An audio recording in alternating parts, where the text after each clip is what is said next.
Welcome back. Let's get you some IPL fever now. Shane Warne's second last match may have been in Jaipur, but there was no home advantage, it seems. Last night's game had the Aussies miffed. In fact, the Royal skipper even tweeted about being forced to play on a different wicket, something that's even got Lalit Modi involved, with all fingers pointing towards foul play.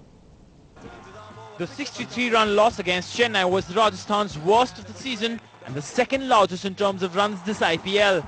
The Royals were plundered for a massive 196 runs in 20 overs.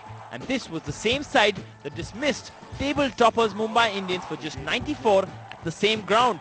So what went wrong? Absolutely outstanding, this young man. Before the match, Shane Warne tweeted that it was the first time in 4 years the Royals were told which pitch to play on, which basically meant that the pitch for the game versus Chennai was changed. Former IPL chairman Lalit Modi was quick to respond, alluding to foul play without taking any names. But just a few hours later, Warne seemed to have backtracked. We get the impression that the Royals like to play on a track that's a little stickier, a little slower, 140 kind of track.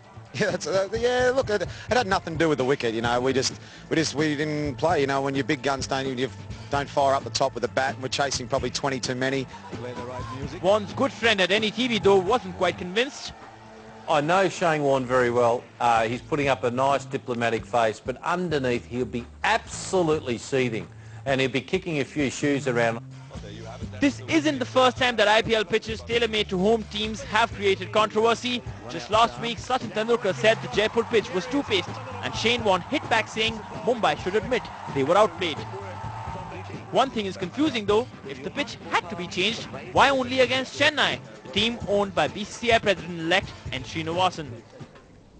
In fact, Bangalore's IPL team owner Vijay Mallya has sarcastically tweeted on the incident, saying, "It's great to see an even Jaipur pitch. Well done, Rajasthan Cricket Association." Now, many sports personalities have gotten into trouble for using social networking sites, but this is a first. Now, an IPL cheerleader has lost her job for posting blogs about cricketers and calling them loose and flirtatious. 22-year-old South African Gabriela Pasqualotto thought it would have been fun to blog her experiences as a cheerleader in IPL 4. The Mumbai Indians cheerleader, however, was sent packing for causing privacy concerns among the cricketers. She has now been forced to remove her blog, but clearly this one was very objectionable, as she named Graham Smith as being a big flirt and generally labelled all cricketers as being loose. The Mumbai Indians cheerleaders complained about Pasqualotto, and soon enough the IPL sacked her. So now, the blogging cheerleader has lost her so-called friends and a month's salary.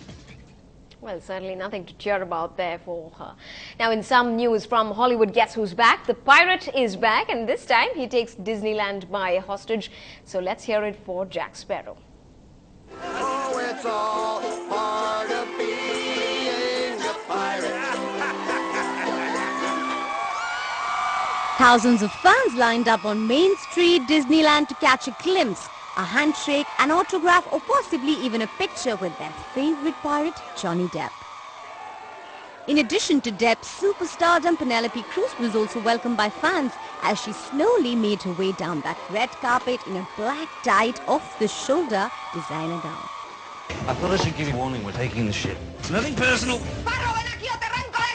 You might be better off, you just... It was very, very enjoyable. I said yes before I read the script, so it was a wonderful surprise when I read it to see that this character was a female pirate and that it had so many contradictions, so many colors and layers. And I had a lot of fun playing her, playing this big liar that she is. Penelope I adore, of course, because I've worked with her before, and she's a force, you know. There's no one like her either, and so, and the chemistry that the two of them have, you know, she's the first female pirate in this sort of series here, and so it's nice. With Pirates of the Caribbean on Stranger Tides, Captain Jack Sparrow embarks on a new quest, this time to find the fountain of youth. Johnny Depp was looking forward to the film, but his kids are the ones that get really excited. My family, you know, my kiddies especially were there for the majority of the film, so they have a kind of a huge emotional investment into what we did. You know, they were there, like, you know, just next to the camera as I was shooting. So yeah, they're very excited. He's so sweet. He's adorable. It's impossible not to like him. He's a really smart guy, really funny, really talented, like we all know, full of charisma. But the most important thing is what a big heart he has, you know, how kind he is to everybody, how humble. Depp's inspiration for Captain Sparrow, Rolling Stones guitarist Keith Richards, who also plays Jack Sparrow's dad in the film, says he's in for the long haul. If Johnny asked me to do something, I mean, it's not difficult, you know. Of course, Johnny, you know. I mean, it's great to work with. It's great fun to do. It's different for me.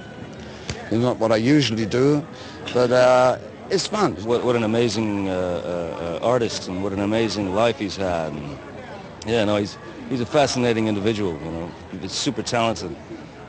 So yeah, of course I'd consider that. Yeah, I'll be there. You know, yeah, whatever, whenever, as long as they don't kill the father off, I'm there. You know.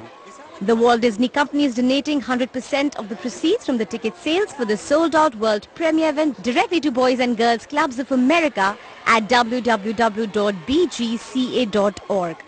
whose mission is to enable all young people, especially those who need it most, to reach their full potential as productive, caring, responsible citizens. On Stranger Tides is the first pirate flick shot with digital 3D cameras and sails into American theaters on the 20th of May. I don't have it. So is that savvy for you? Well, you'll find out when that does hit the big screen. That's the news tonight, but I'll see you at 10 with the next news update.